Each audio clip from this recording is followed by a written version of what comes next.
what you're going to do with that, and this is with a history. This is when General Aung San, before, just after he's graduated, he started to form the secret organization, and this is one of the places it was started. Within a month, it's going to demolish. It's already started over on the top.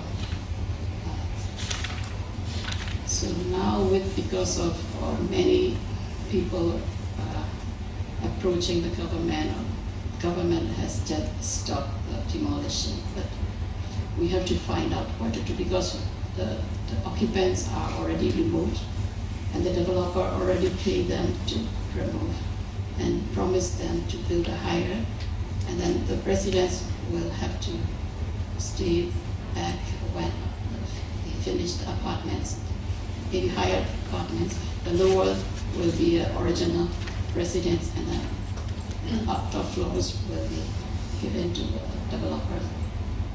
So now it's just stop doing, and we have to go. So the challenge of the dangerous building and demolishing order. This I got from some news sources. With these are the figures. In that case, the upper photos, which is right in front of the Secretariat building, there's a 32 occupants over there, the residents or the offices. They didn't even know that building will be demolished until the day the sign is posted.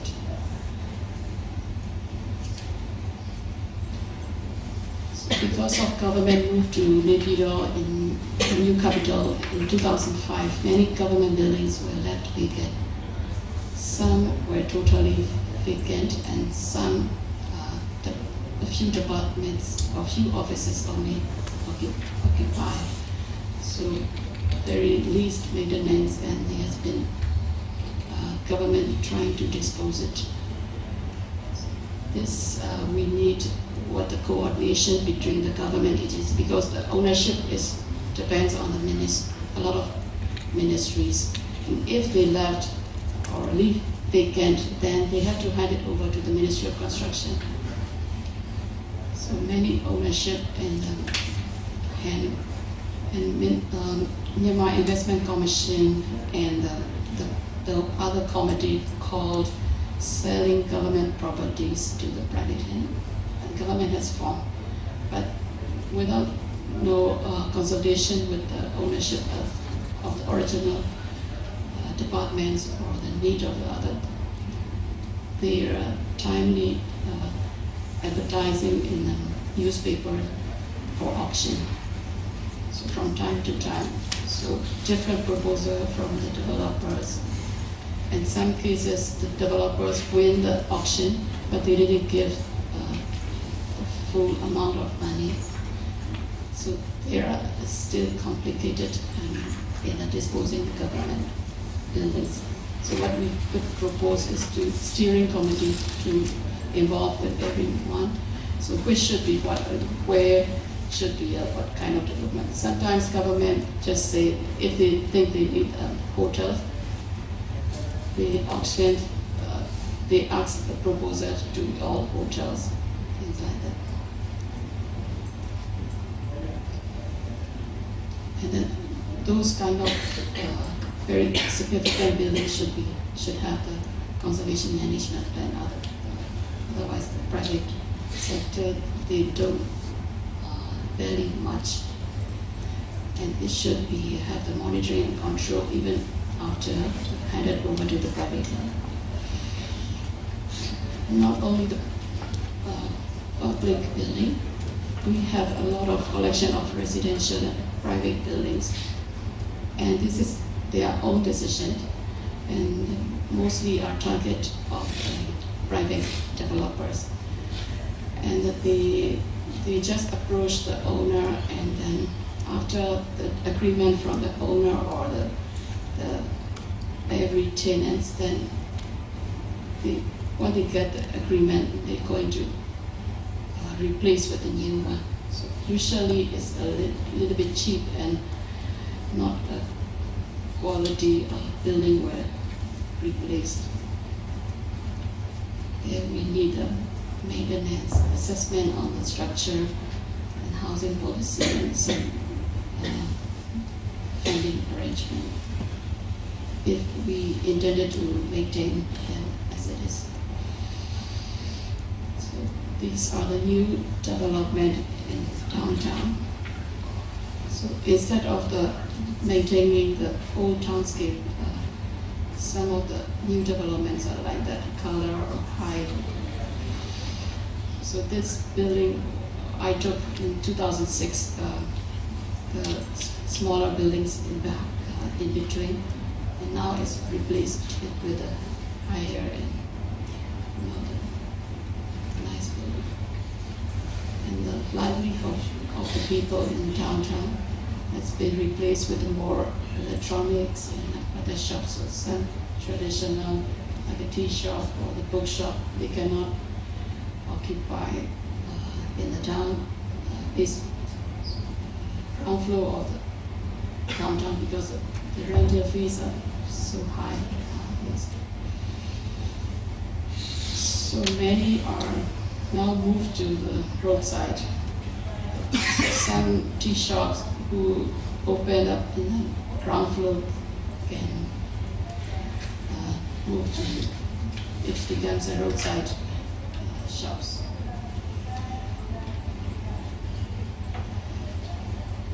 So I would say this is a decision making, but because of government perception on heritage is sometimes is fake.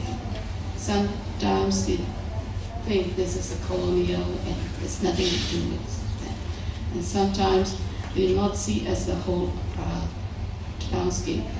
They think only if the few buildings are saved, that is, they think it's okay. And then it should be incorporated to the overall development plan, because now Yangon Port Authority has tried to develop the port area because of the new port is moving to the southern tips of Yangon Division. So they're going to develop land, but the port owned lands are very close to our border town, and we need to see very carefully. And implementation and enforcement, because the legal framework is not very strong, and there are some listed buildings some people want to replace with a new one. So even it's a designated listed building, it's not protected, and we need every permit or control or awareness even the local level municipality. Sometimes at central level knows the heritage value, but local people don't know. So they decide very easily on demolition order. Some other challenges, we still need the conservation skills in architecture or engineer or the artisan level. So infrastructure upgrading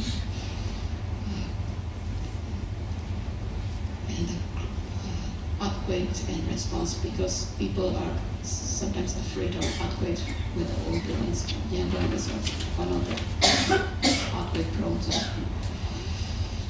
So these are the newly built and taller building projects. This is on my plot on the map, and it doesn't. I just closely represented with the volume and the height of the newer projects. Some were submitted to the higher tall building committee. Some not even bothered to submit to the committee, and they just announced what they're going to build in the news and then launch the project, but didn't even submit it to the municipality. this will be the projects around the CBD. And this will be around the Lake. This one is a Vietnam project. And that 38-story right in the middle of the city, right beside the Indian Embassy. This is Indian Embassy, the Rangers building. And the next door, they're going to build a 38-story. So the foundation will be like that. And the scene of the downtown Bangkok will be something like this.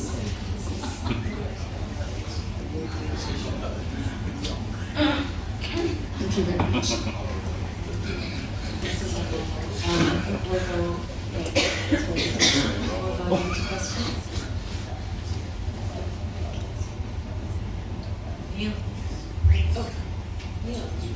Sorry, I was following my. I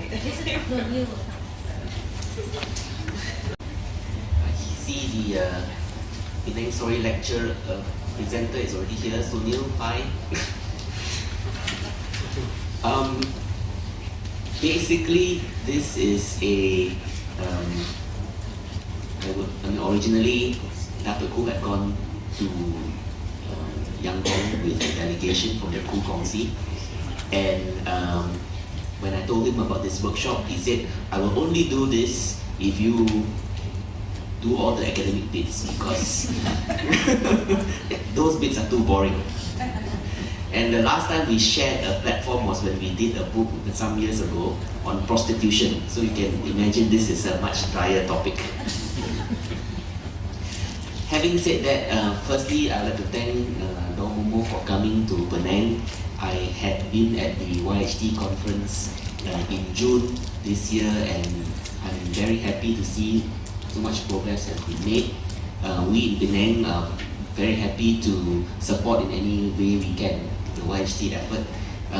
You have in this room assembled here not merely people who are academics and historians, but also people who are actually doing things on the ground in the heritage conservation segment or sector. You have Dr. Gwyn Jenkins, who is our pride and joy in Penang. She can be a bit difficult, but you need someone like that in Yangon. Of course, the president of the Penang Heritage Staff is also here, and we can tell you that all the challenges that you are facing sounds significantly familiar, and that PhD today, this year, is it? Alpha is 25th anniversary, and we are still having a lot of battles. So you're in good company. So having said that, I'm going to dive quickly into the paper. Basically, we want to look at the ties between the two Koo clans. We're going to bring it down from the level of trading port cities that Momo has shown in terms of architectural legacy to the more society people-centric sort of level. And essentially, this presentation describes the traditional role of clan associations as we understand it. Having said that, I mean, Datuk Sri Koo has been involved and is chairman of the Koo Kongsi here. And I don't really know anything about Koo Kongsi, I'm a core. But she's allowed me to go to the Kongsi a few times. So it's really not an academic paper in that sense. We will then look at the visit itself, and then provide some observations. Datuk Sri will present some observations about these things, and you can then ask him questions if you have any questions. Again, don't have an upside down map, but you can see the star of Penang there, and Yangon is further up above the Andaman Sea, and these relations have been going on for quite some time. And I was told that the Koo Kongsi in Yangon was one of the first Chinese clan organizations in that city. And similarly, in Penang, there's also the kind of seminal role of the Koo Kongsi here in organizing the Chinese community of the Koo clan, and also sort of providing impetus for the establishment of the Kuan Yin temple. And I was told it's the same in Gong. Yesterday we were at the Chia Kongsi for the welcome dinner, which is quite near the Gu Kongsi, but you get the central idea of how this so-called clan sub-segment, sub-district in Georgetown, because it's very difficult to lay claim on which is a sub-district or which is a district of the clans or whatever, because Penang, like Yangon, is very mixed. So, you can still say that this could be the original Malay village area in Georgetown. So the paper, as I explained earlier, is an attempt to describe the role of the clans. I will begin with a little introduction on the role of Chinese clans as we see it, and also as from some scholarship done, and then finally focus on the future scenario as Datuk Sri Koo has seen. As you all know, Chinese clans are crucial to Chinese identity overseas. It harks back to a place of origin. Not so much for someone like myself who is what in Penang they call Ang Mo Sai, not a very nice thing to say, but essentially a very westernized Chinese person. But having done work with Ting City and with the Penang Heritage Trust, I've come to have a new appreciation of these associations.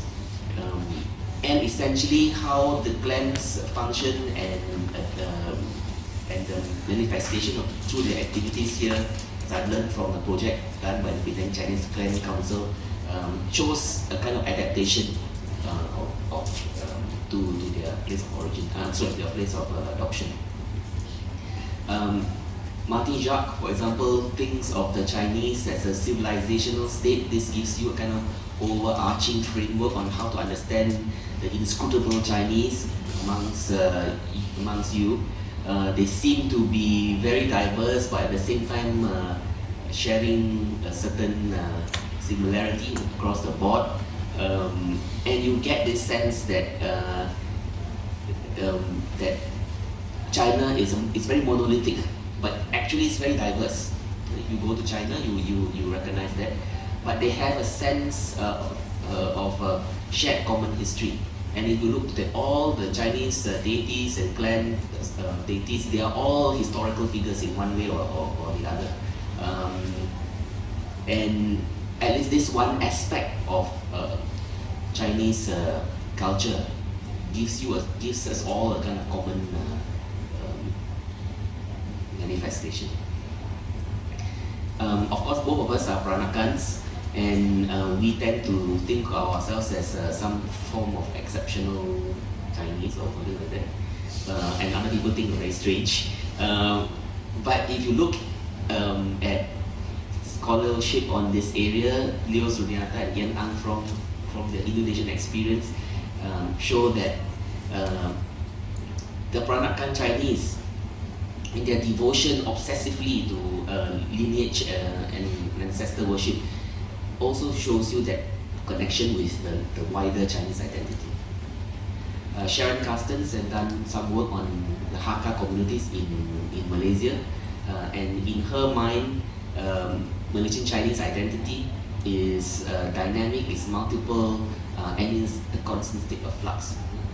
And this links up very nicely with Jean de Bernardi's work. I think in the first Penang story, Jean was here as well. And her work shows that Chinese identity is often situational. Hence, you can understand how two of us get on very well, see, because when we go to the Straits Chinese Baba Convention, we are suddenly Straits Chinese. Then we are here, we are talking about Chinese clans, and then tomorrow, when we are developing hotels or whatever, it's something else. Having said that, you get this sense of where the clans sit in the wider world of the Chinese. You have the temple, which is, for example, the Guan Yin Ting, and then the Chinese town hall next to it, and then the clan associations, and then the chambers of commerce. Essentially, this play the interactive role to keep the dynamic situation alive. And this is, we have people like Wong Yituan there looking at me very, probably all the mistakes are coming out now. And we have all the experts here, so I'm not going to try to do anything clever. So, but from our observation, this paying homage to ancestors is central to the idea of the clan. The calendrical celebrations in the year links the community to the clan. Of course, there are business networks and everything else. Education, which is intergenerational, is often celebrated, and of course, there is a welfare element. I'm not so sure. You can see doing what maybe. So at this point, I would like to pass on to my esteemed co-presenter, Datuk Sri Kuket Siu, and I will play the PowerPoint plan role. Okay. Good morning. You can see how a great talker Newcore is. Much against my will, he has dragged me to this workshop this morning. First of all, I would like to give a brief introduction how the idea of visiting the Leong San Tong Fu Kong Sing in Yangon came about. Around May last year, a delegation of trustees from the Penang Leong San Tong Fu Kong Sing paid a visit to their counterpart in Yangon. The proposal to establish ties with them began when one of our trustees gave a report of his visit a few years earlier. We were unsure of the political situation then, and the project was debated and discussed several times before we took a firm decision to proceed with our plan. The necessary arrangements were made with our clansmen in Yangon, and with that, there was no question of procrastination. However, most unexpectedly, to our dismay, we read in the papers a few days before our journey that the Myanmar government had granted an amnesty to a few thousand criminals and released them. Despite the anxiety over our safety, we set off with a spirit of adventure and excitement. Before I talk about the Leong San Tong Fu Kong Si in Yangon, it is perhaps pertinent for me to give a very brief account of the origin of the Penang Fu Kong Si, as we have much in common with our clansmen in Yangon. The present site on which the clan house stands with the land was purchased with donations by the traders and merchants of the Ku clan who had settled in Penang in the 18th century. The Kus who migrated to Penang were from Singkang village, now known as Sultan, Hai Ting district, now Hai Ching, of Chuanchu prefecture, in one now Xiamen. This was the birthplace of our progenitor, Hu Jian Ying, whose actual surname is Chan. He changed his surname to Ku when he adopted a Chan family. Thus, a Ku is forbidden to marry a Chan. In the 17th and 18th century, the Kus who were in southern China migrated to the neighboring countries, including Burma, Malaya, and Sumatra. The harsh living conditions in China then compelled them to seek their fortune abroad. Those who came to Penang sailed in the frail junks from Amoy across the stormy seas. For their protection, they brought with them the deities Tuasaya and Om Sultan Sai, who became the patron saints. The patron saints are enshrined in the main hall of the Fu Kong Si. The annex to the left is the ancestral hall, where besides the ancestral tablets, which are placed in the front altar, the plaques of graduates from the different universities are hung on both sides of the walls. The annex houses, the right annex houses the god of prosperity, Dor Pekong. In this picture, you will see the front, the main hall, where the patron saints are enshrined. And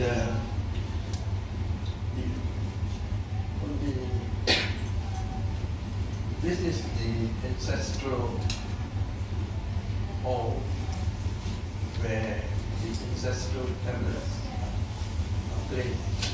And on both sides of the walls are the plaques of various scholars who have graduated from the different universities.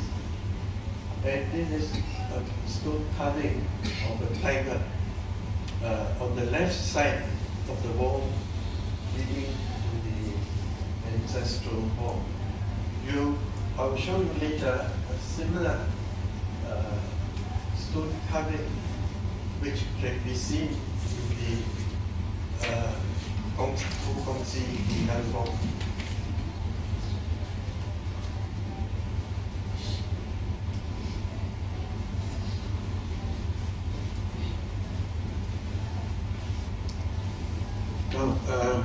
A mysterious fire destroyed the original clan house, reputed to be the most beautiful outside China in 1901. The present building was rebuilt and completed in 1906 by master craftsmen, artists, artisans, and sculptors from China. The roof of the Kongsi and houses in Penang Square were badly damaged by bombs during World War II. Subsequently, they were restored to their former glory, and in 1958, a week-long celebration was held to commemorate the occasion. The second major restoration of the clan house took place in 1999 and completed in 2002, costing more than 4 million ringgit. Now, one of the clansmen, Hu Yan Tin, a well-known philanthropist, was born in Sinkan village, China, and emigrated to Singapore, where he started his rice business and made frequent trips to Yangon. Although he did not reside in Penang, he used to make stopovers in his business trip in Penang and donated rice and money to help the Ku clan here. Before the Second World War, besides Yantin, there were many people in Penang who had business interests in Yangon. Some even have family ties with the people there. Now I shall tell you something about my impressions of the Leong San Tong Temple in Yangon, which was founded in 1837. It was originally the clan association for the Ku and Chan clansmen, named Ching Shan Kong, established in 1856. It was later renamed as the Leong San Tong. It was built by donations contributed by the Kus and Chans. The Board of Trustees currently comprise 12 Chan members and 15 Ku members. In Penang, we have a total of 28 trustees, and these trustees are voted in the sub-clans and in the name